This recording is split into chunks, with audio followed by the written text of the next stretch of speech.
Hello my friends, I am Arnab from Arnab electronic. Welcome to my channel. আজকে যে টপিকটার উপরে ভিডিওটা করব, অনেকেই আমাকে কমেন্ট করে বলেছেন যে বিএলওদের, আমি আগেই বলেছিলাম যে বিএলওদের ফোন নাম্বার যদি আপনারা খুঁজে না পান বা কি প্রসিডিওরে খুঁজতে হবে সেটা যদি আপনারা না জানেন, তাহলে আমাকে কমেন্ট করবেন। আমি নিশ্চয়ই সেই কমেন্টের উপর বেস করে একটা ভিডিও আপনাদের দেবো। তো আজকে সেই টপিকটার উপর আজকে ভিডিওটা করতে যাচ্ছি যে যারা যারা নিজেদের পার্টের যারা যারা বিএলও রয়েছেন তাদের যারা যারা নাম্বার জানেন না, নাম জানেন না, তারা কিভাবে খুঁজবেন। তো আজকে দেখতে পাচ্ছেন আপনাদের সামনে এনবিএসপির ওয়েবসাইটটা খোলা আছে এখানে। তো এনবিএসপির ওয়েবসাইট থেকেই আমি খুঁজে বের করবো তাদের নাম্বার, বা খুঁজে বের করা শেখাবো কি করে খুঁজে বের করতে হয়। তো এর মধ্যে একটা কথা আমি বলে রাখি, তারাই খুঁজতে পারবেন যাদের কাছে ভ্যালিড ভোটার কার্ড বা যাদের ভোটার লিস্টে নাম রয়েছে, তারাই কিন্তু খুঁজে বের করতে পারবেন। যাদের ভোটার লিস্ট থেকে নাম বাদ হয়ে গেছে বা যাদের এখনো ভোটার কার্ড তৈরি হয়নি বা ভোটার লিস্টে যাদের নাম নেই বা ভোটার কার্ড নেই, যারা ইনভ্যালিড, তো তারা কিন্তু এখান থেকে খুঁজতে পারবেন না। ভ্যালিড ভোটার বা যাদের ভোটার লিস্টে নাম আছে তারা নির্দ্বিধায় এখান থেকে ইজিলি খুঁজে বের করতে পারবেন। তো কিভাবে খুঁজবেন সেটা আমি ভিডিওতে দেখাই। এনবিএসপি সাইটটা এভাবে ওপেন করবেন। দেখুন সাইটটা এভাবে ওপেন করা আছে। এবার এখান থেকে আপনি সরাসরি চলে যাবেন। দেখুন ডান দিকের কোণায় একদম know your assembly permanent, know your assembly parliamentary constituency বলে এখানে কিছু লেখা আছে, যেটা হচ্ছে আপনার অরেঞ্জ কালারের বক্স। দেখুন এখানে লেখা আছে বিএলও ইলেকটোরাল অফিসার্স বলে এখানে লেখা আছে। এইখানে আপনারা ক্লিক করবেন। করার পরে এখানে যে পেজটা আপনাদের সামনে আসবে সেটা কি, একটা হচ্ছে আপনি অ্যাড্রেস দিয়েও খুঁজতে পারেন, আর একটা হচ্ছে এপিক নাম্বার দিয়েও খুঁজতে পারেন। তো আমি বলবো এপিক নাম্বার দিয়ে খোঁজাটাই সব থেকে বেশি বেটার হয়। তো দেখুন আমার কাছে এরকম একটা ভোটার আইডেন্টি কার্ড আছে, আমার ভোটার আইডেন্টি কার্ড। তো এখানে ভোটার আইডেন্টি কার্ডের সবার এপিক নাম্বার আছে। এবার এখান থেকে আপনি কিবোর্ড থেকে আপনি এপিক নাম্বারটা এখান থেকে বসিয়ে দেবেন। আমি এখান থেকে এপিক নাম্বার বসিয়ে দিচ্ছি।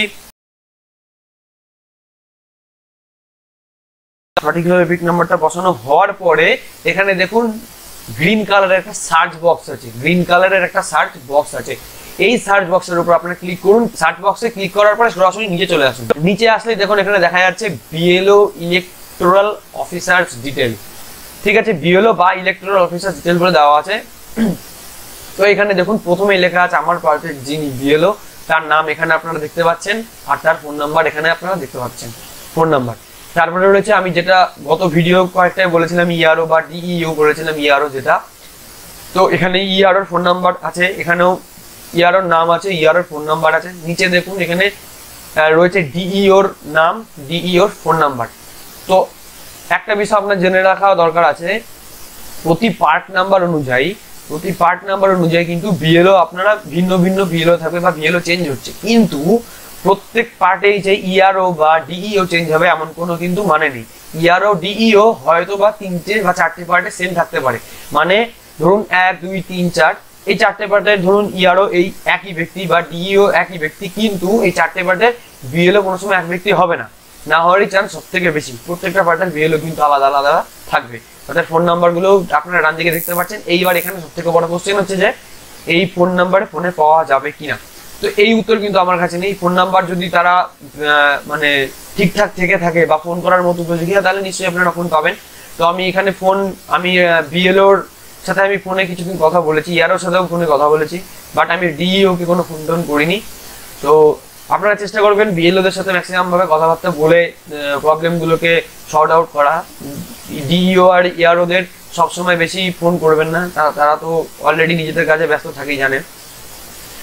তো এটা গেল এই ব্যাপার। তো নিচে অনেকেরই প্রবলেম হয় যে যখন ধরুন কারোর একটা নতুন নাম তুলতে যাচ্ছি বা কারেকশন করতে যাচ্ছি, যাই হোক না কেন, অনেক সময় প্রবলেম হয় যে আমরা ঠিক জানি না যে আমাদের অ্যাকচুয়ালি মানে আমাদের কাছে তো ভোটার কার্ড আছে ঠিকই, কিন্তু অনেক সময় আমরা এটা বুঝতে পারি না কোন ভোট কেন্দ্রে ভোট দিই সেটাও জানি, কিন্তু এটা বুঝতে পারি না যে আমাদের অ্যাসেম্বলি কনস্টিটিউয়েন্সি কোনটা বা পার্লামেন্টারি কনস্টিটিউয়েন্সি কোনটা। তো এইখান থেকে আপনারা সেই জিনিসটাও কিন্তু দেখতে পাবেন। আমি নিচে একটু নেমে যাচ্ছি। তো দেখুন এখানে আমাদের বুথ, আমি মানে যে ভোট কেন্দ্রে ভোট দিই সেই ভোট কেন্দ্রের নামটা এখানে দেওয়া আছে, আর এখানে নিচে লেখা আছে অ্যাসেম্বলি কনস্টিটিউয়েন্সি বলে লেখা আছে, পার্লামেন্টারি কনস্টিটিউয়েন্সি বলে লেখা আছে।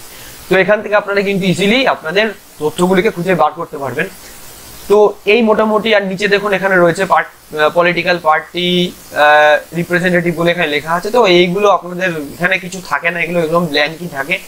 আমার বলে না, আপনাদেরও হয়তো বা ব্ল্যাঙ্ক থাকবে, এগুলো কিছু থাকে না।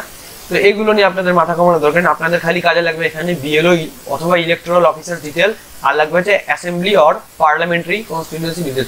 এই দুটো জিনিস আপনাদের কাজে লাগবে। তো যাই হোক, এই নাম্বারগুলো আপনারা পেলে পরে আশা করি আপনাদের খুব উপকারী হবে। বিএলওদের সাথে সরাসরি কথা বলে আপনাদের যেসব পার্সোনাল যেসব প্রবলেমগুলো আছে তাদের সাথে কথা বলে আপনারা আশা করি সলভ করতে পারবেন।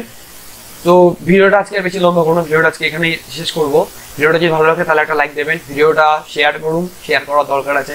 অলরেডি যারা চ্যানেলটাকে সাবস্ক্রাইব করেছেন মেনি মেনি থ্যাঙ্কস। এখন যারা চ্যানেলটাকে সাবস্ক্রাইব করেনি প্লিজ চ্যানেলটাকে সাবস্ক্রাইব করবেন। তাহলে thank you for watching this video, have a good day.